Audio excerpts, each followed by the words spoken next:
오늘 하루 도내 일간지에서는 어떤 소식을 전했는지 살펴보는 신문 돋보기 순서입니다. 오늘 도내 일간지 일면은 역시 봉준호 감독의 영화 기생충의 오스카 수상이 차지하고 있는데요. 아카데미 수상 기사 외에 가장 눈에 띄었던 기사들을 정리했습니다. 가장 먼저 제주일보 기사가 눈에 들어오는데요.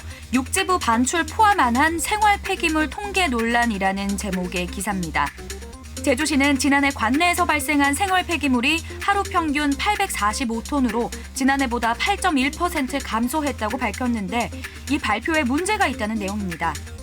동복리 제주환경자원순환센터로 들어오는 쓰레기에 대한 검사가 강화되면서 쓰레기 차량 10대 중 6대꼴로 반입이 거부됐고 거부된 폐기물 가운데 상당수가 다른 지역으로 나갔는데 이렇게 반출된 폐기물은 도내에서 발생한 것으로 집계되지 않았다는 겁니다.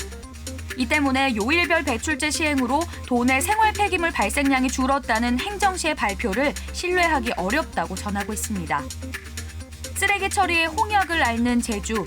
지금 필요한 건 성과를 부풀리기 위한 보여주기식 통계가 아닌 정확한 현실 진단과 이에 기초한 해결책 도출이 아닐까 싶습니다. 한라일보로 넘어갑니다. 귀농 지원금을 받고도 실제로는 농사를 짓지 않는 등 지원금 부정 사용이 끊이지 않는다는 내용입니다. 지난 2011년부터 8년 동안 서귀포시가 시행한 귀농 지원금은 모두 251건. 하지만 이 가운데 13건이 농사 목적 외에 사용되는 등 지원금 16억 8,700만 원이 부정하게 사용됐다고 전하고 있습니다. 이에 대해 서귀포시 관계자는 행정처분을 사전 통지하면 한 달 이내에 개선이 이뤄지는 경우가 많다고 해명했는데요. 해명에만 급급하지 말고 철저한 지원금 사용 실태 점검을 통해 도민이 낸 세금이 잘못된 곳으로 새나가지 않도록 관리해야겠습니다. 이번에는 재민일보로 가보겠습니다.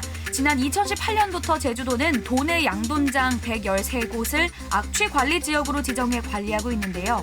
안타깝게도 그 효과에는 물음표가 제기된다는 내용입니다. 그 근거로 악취 민원을 들었는데요. 2014년 300여 건이었던 악취 민원이 지난해 1,800여 건으로 6배나 늘었다는 겁니다. 문제는 단속 인력이 제주시 6명, 서귀포시 2명으로 도내 악취관리지역 양돈장 113곳을 관리하기에는 턱없이 부족하다는 건데요. 악취로 인한 고통을 호소하는 목소리가 꾸준히 커지고 있는 만큼 단속 인력 보강 등 실효성 있는 대책이 필요해 보입니다. 마지막으로 제주신보로 가보겠습니다. 도내 청년 인구는 줄고 노인 인구는 늘어 고령화 사회로 접어들었다는 건 익히 들어 알고 계실 텐데요. 이번엔 제주 지역 주민등록 인구마저도 줄어들어 월 단위 인구조사가 10여 년 만에 감소세로 접어들었다는 소식입니다.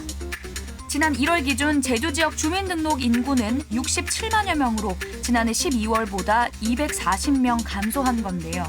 이는 경기 침체와 부동산 가격 상승 등의 영향으로 제주를 빠져나가는 인구는 늘고 출생아 수는 줄어들었기 때문으로 분석했습니다.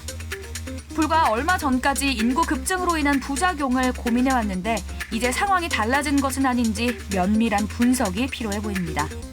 지금까지 신문 돋보기였습니다.